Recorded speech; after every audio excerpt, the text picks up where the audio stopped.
There, Capricorn, welcome to your latest 2-week forecast, taking you from the new moon in Taurus on the 27th of April right the way through to the full moon in Scorpio on the 12th of May. Now, these two energies are, these two particular moons are pretty big.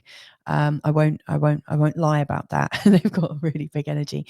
And in between this time, I actually think there's an opportunity to sit back a little bit and to review what's been going on and to kind of redesign your life a little bit. I really do see that we're coming into a time where it's not quite as frantic as it's been in these previous months. Like when we think about what's gone before, I mean, we've had some really massive months, especially through the eclipse season and also through the retrograde season. So I'm hopeful that if you listen to this, you'll get a real sense of how to pace yourself through these 2 weeks and to kind of end this period feeling quite optimistic about what's to come. If you're new to this channel, then my name's Louisa Tanner Munson, and this is my take on astrology. I call it Feel Good Astrology because I look at astrology not as a tool to punish ourselves with, but as a tool for our self-discovery and a feeling of joy and grace and ease. I don't think it has to be difficult. I do understand that tricky stuff happens, but you know, how we choose to look at it, that's, I think we have a choice. We don't have to look at astrology and feel that it's going to punish us.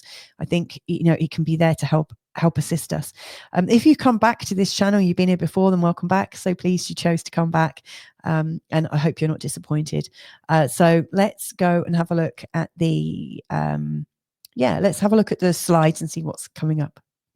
And the first thing that occurs to me, this is a waxing moon forecast. So the waxing moon forecast is all about the moon growing. I mean, obviously the moon's not growing. The moon is the same size throughout. But, with this, as we start this forecast, the new moon is a dark moon. It is completely unilluminated. What this means to me is we are blind. We are in a deeply intuitive phase. It's a very internalized process. It's a time when we don't have all the answers readily available and we have to tune right into ourselves. So you'll see by the end of this process, we're at the full moon stage and it's fully illuminated. What this means to me is this is a very externalized thing where we can absolutely see what's around us, see all the opportunities. In fact, this is kind of like a clean slate. The new moon really shows us where we've got like a blank canvas. We've let go of a lot of things and we're free to sow some new seeds and plant seeds of desire, plant things in the place into our life that we would like to bring forwards into our world and into our existence. And the full moon really shows where things have manifested. Now, I'm not saying if you sow a seed at the time of the new moon that 2 weeks later it will be fully manifested. I don't think it works like that.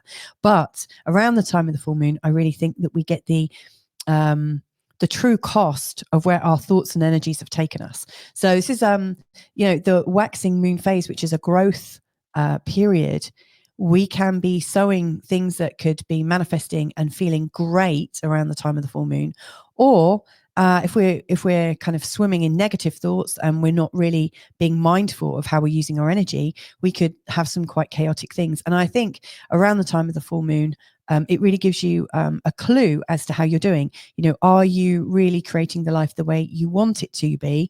I.e., it feels exciting around the time of the full moon. Yes, there's lots coming in. Might be a bit overwhelming, but you're buzzing. Or does it feel terrible? Does it feel like, really overwhelming, emotionally overwhelming? I think at those times it shows that at some point in this journey, you've made some decisions that aren't in alignment with who you are.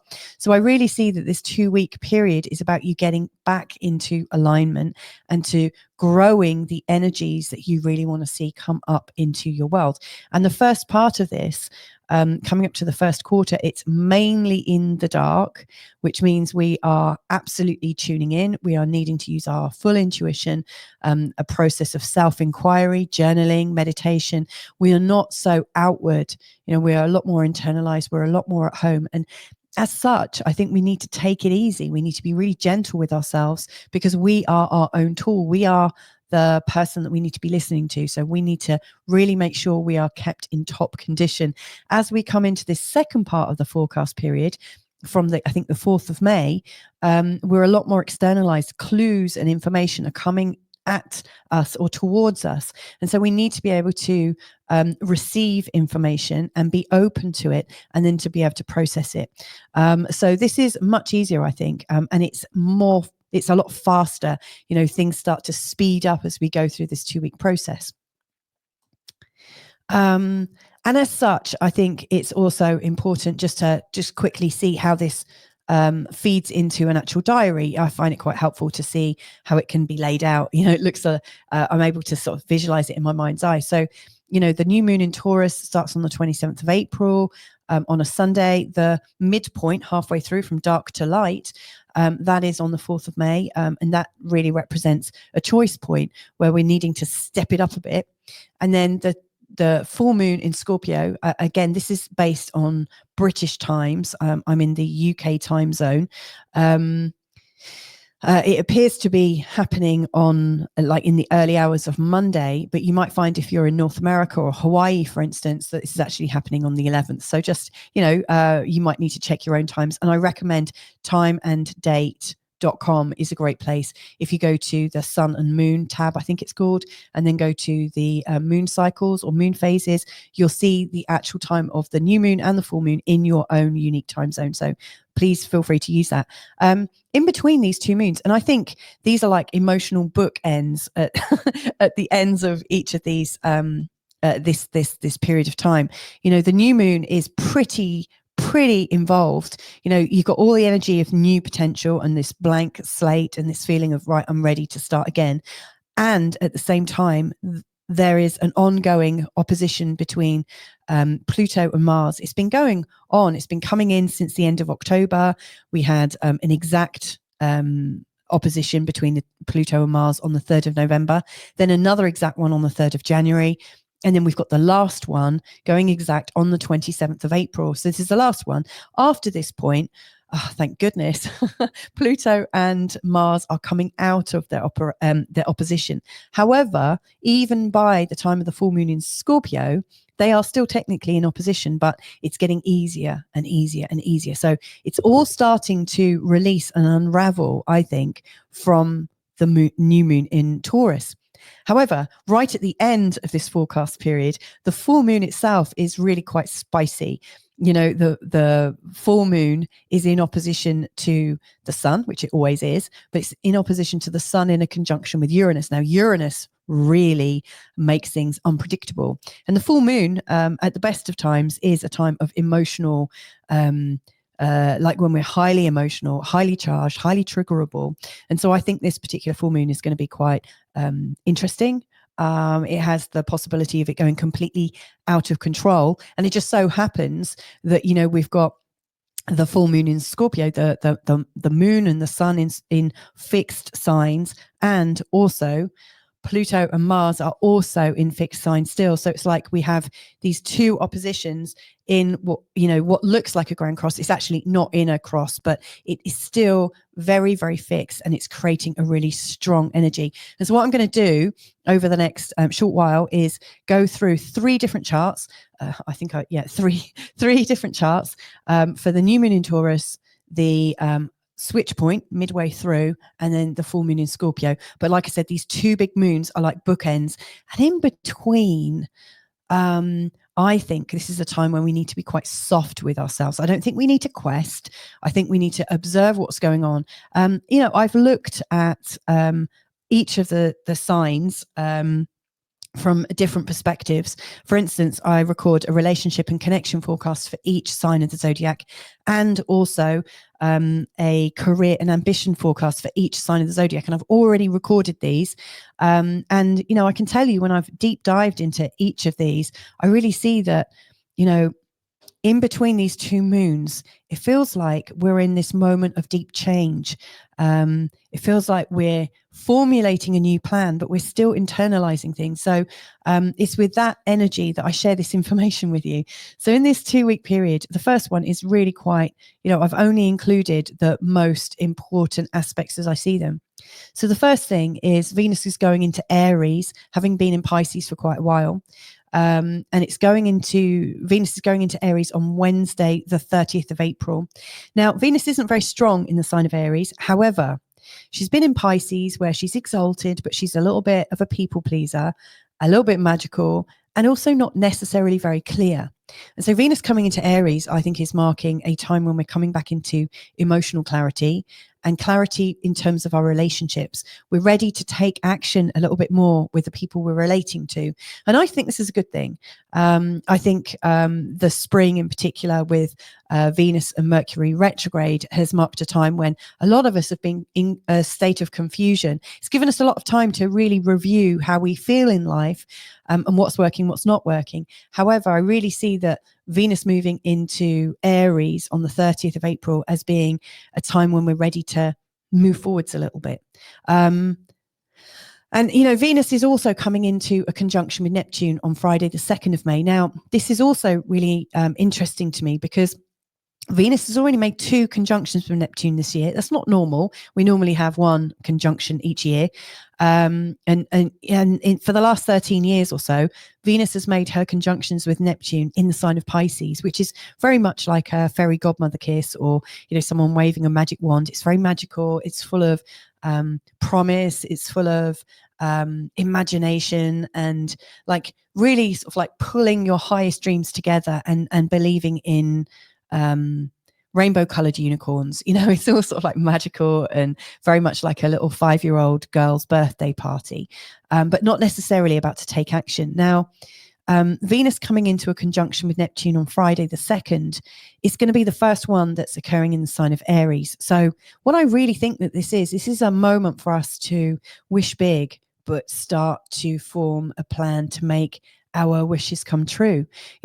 Venus and Neptune is really about feeling the flow and creativity at a much higher level and being able to integrate it into our bodies. So I really think we can, anything we want to bring into a clear manifestation, anywhere we want to feel elevated and ethereal and celestial and feel really, really great that our life is really turning out in the way we want it to.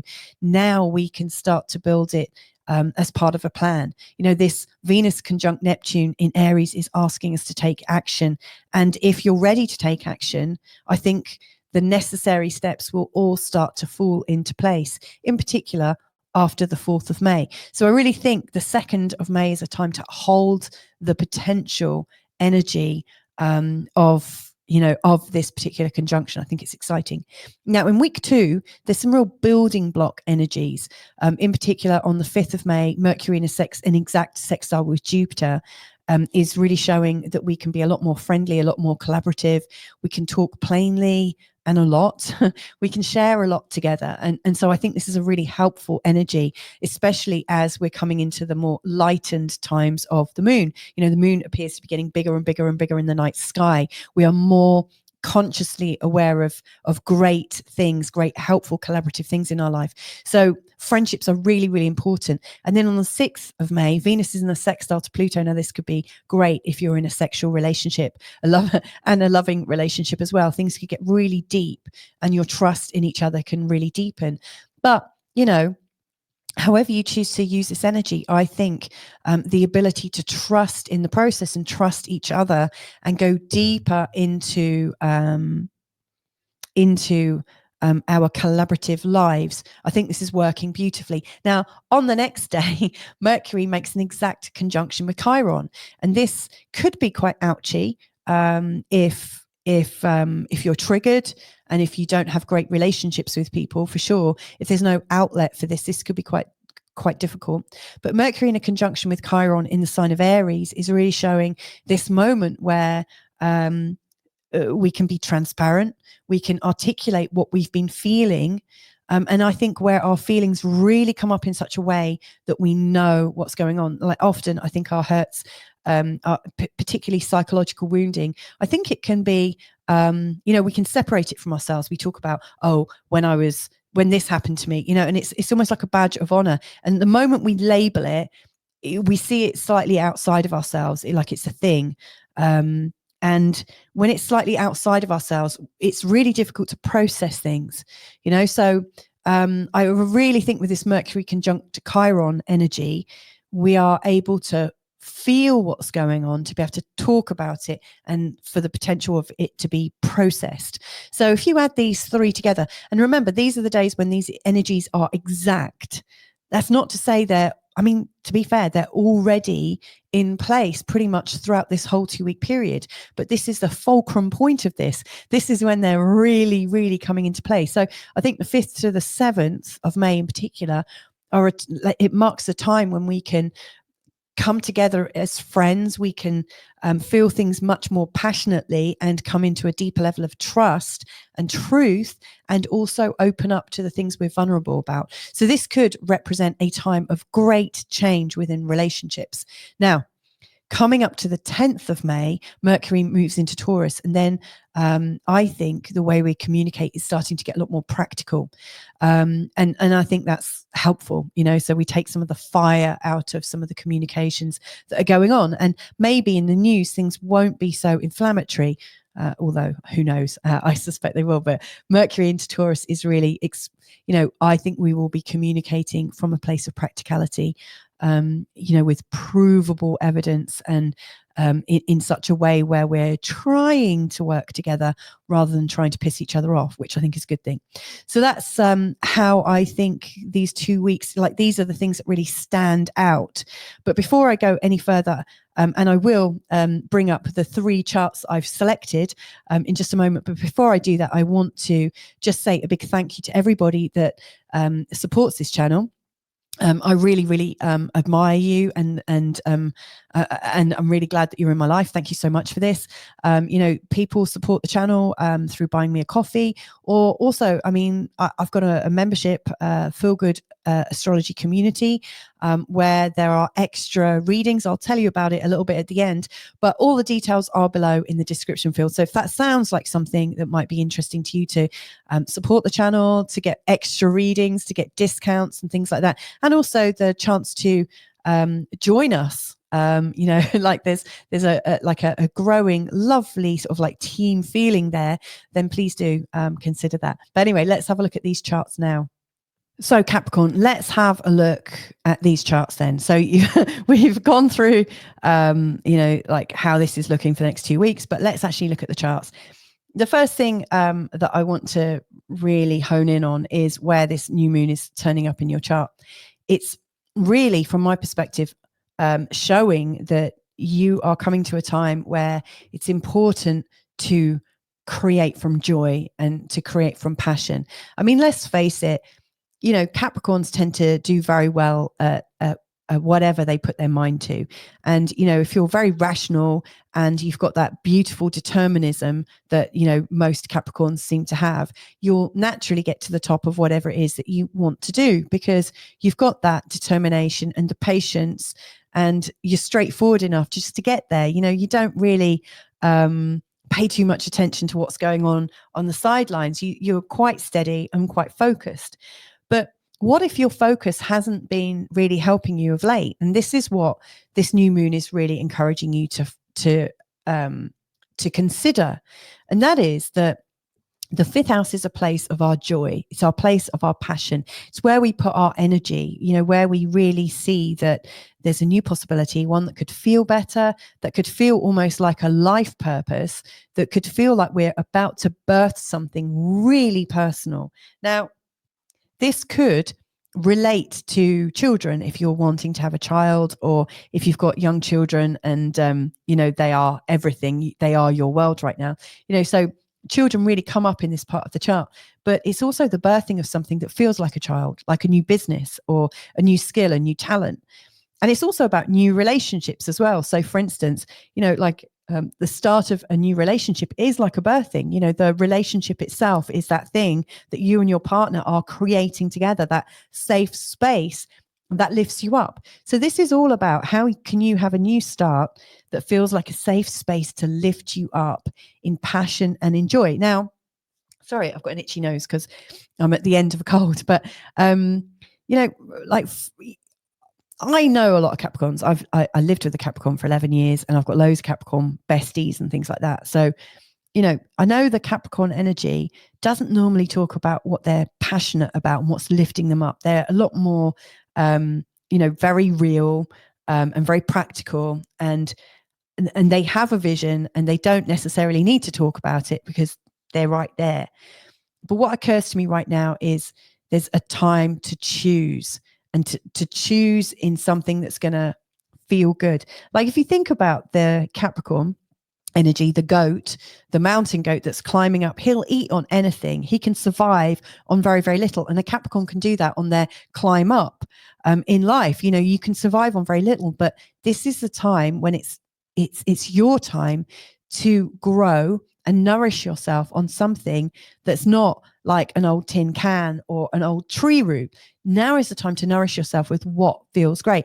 Now, Uranus has been going through this part of your chart for quite a while, and it has definitely from 2018, and it has been encouraging you to try something different, to love something different or someone different, to experience difference and individuality at a whole new level. And I think this has really helped you to loosen up, like big style. And Uranus is about to go into the sign of Gemini in July. And to me, that is symbolizing that there is a new change coming for you, and that your life is going to maybe get even more chaotic and a little freer. I think you're going to be shaking off any kind of responsibility that feels really, really onerous and really difficult. Now, something else that's also sort of saying to me that like a bigger change is coming is Pluto's position. He's coming into he's been in your second house now since November, and he's had a couple of trial goes in 2023 and 2024. But Pluto in the sign of Aquarius is showing a real change in the way you finance yourself or believe in money and make your life work. And so anywhere where you've been really controlling with your money before, and so on and so forth, I think as Uranus comes into the sign of Gemini, your sixth house, and how you're working your financial life, I think you're going to be working in quite a different way. So what I'm really seeing is you're shaking off the expectations. You're tuning in to what would feel good and exciting and new and fresh and passionate. And you're probably going to go through some changes in the way you are living your life, which will have an impact on how you earn the money. Now, does that mean you're going to lose something? Not necessarily. It could be all for the gain. But actually, when we go through change, there's normally an up and a down. And you're mature enough and practical enough to see that all change comes with some downsides as well as some upsides. So I want to just pay a little bit of attention to this last vestige of the Pluto and Mars opposition, which has been going on or coming in since the end of October. We had it on the November the 3rd and the January the 3rd, and now this is the final countdown as we come out of this tension. But Mars has been here really trying to open you to a new step, to take it up a level. Mars is really showing you the time to transform is right now. There's no time to lose. That you're currently at this level in life and you're about to transform again, and maybe step into a new part of your life. Like I've just turned 50, I'm turning into a new form of like woman. I'm coming out of my fertile times and coming into a time where I'm a woman of my own right, and it's not really about the children anymore. So we're all going through these different phases in our lives, and we're stepping into it. This Mars here is really showing you're ready for this new stage. But with the tension of Pluto, I think your fear of losing money, your fear of it all collapsing or not feeling respected enough, not having enough power, has possibly stopped you in your tracks. What I'm here to share with you with this new moon in Taurus is this pattern is about to dissolve. Whatever fears you've got, the desire to thrive and the desire to move on, and the recognition that life does move on anyway. And so by staying put and holding on to what you've got, that's actually anti-life. That's actually stopping your life from progressing. So really, from this new moon in Taurus, there is a whole new world approaching for you. And it may well feel uncomfortable. Mars going through the 8th house is going to uncover a lot of self-sabotage. It's going to uncover expectations that you've had on yourself, that you've put on yourself and not questioned. And you're going to probably realize how hard you've been on yourself, actually.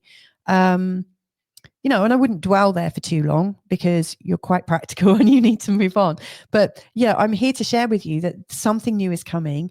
Might not be comfortable. It might create a bit of risk, but where it's heading is to a whole new way of being that feels so much more authentic, so much more like who you really consider yourself to be. So I just think a lot of this is about rewriting your story to one that's suiting you right now in your evolution. Now, as we are coming up to the full moon on the 12th, the moon is coming up here, and it's in this part of co-creation.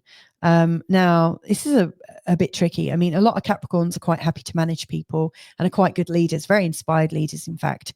Not always happy to they're happy to create and have people working with and around them, but they might feel a little bit difficult, you know, in a project where everyone's on an equal standing. That's a little uncomfortable because you lose some of your control. And of course, if you lose some of your control, it may well affect the output. I mean, you guys are pretty ambitious and really fastidious in making sure that what you put your mind to, you succeed at. So this full moon could be quite treacherous. It could feel quite awkward.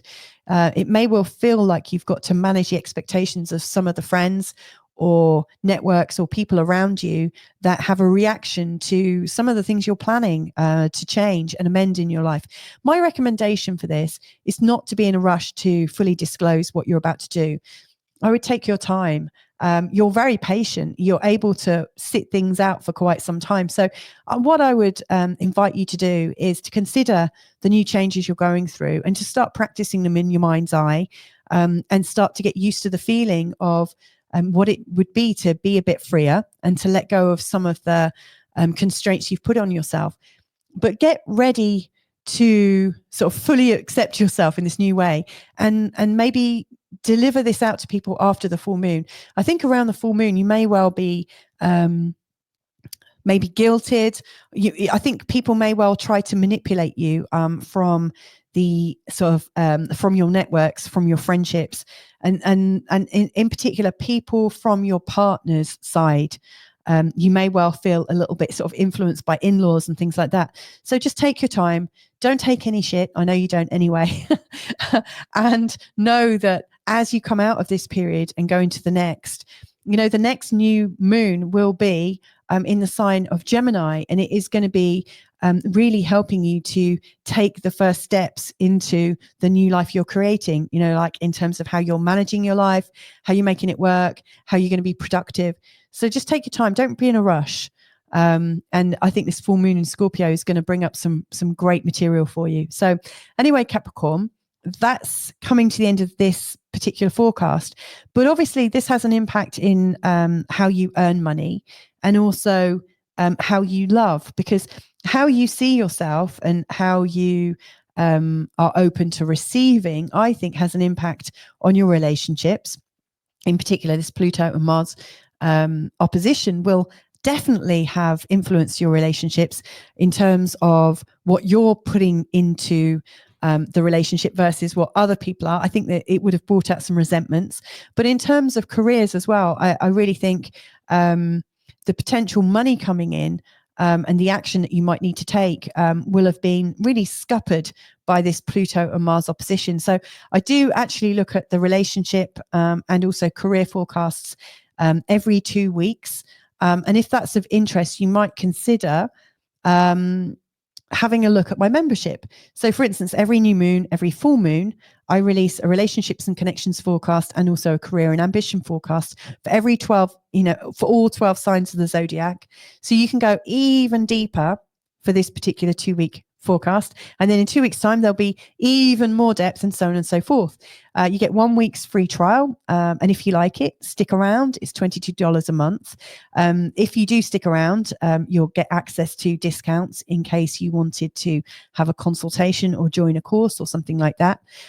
If you're also somebody who would like to hang out a little bit and to share and learn and grow together with other like-minded people, then I also have a community hangout each month. I had one about 4 days ago, and we've got a really lovely sort of like team atmosphere. It really feels nice to be able to share together with like-minded people. So if that sounds like something that's of interest, then just check out the links below. It's all there. Just go to www.school.com/feelgoodastrology. But irrespective of that, Capricorn, I hope you have a magical 2 weeks ahead. You really are rewriting your life. And I really see that, especially as Uranus moves into your sixth house, things are really going to shift considerably. So anyway, take care and catch you in another 2 weeks. Bye for now.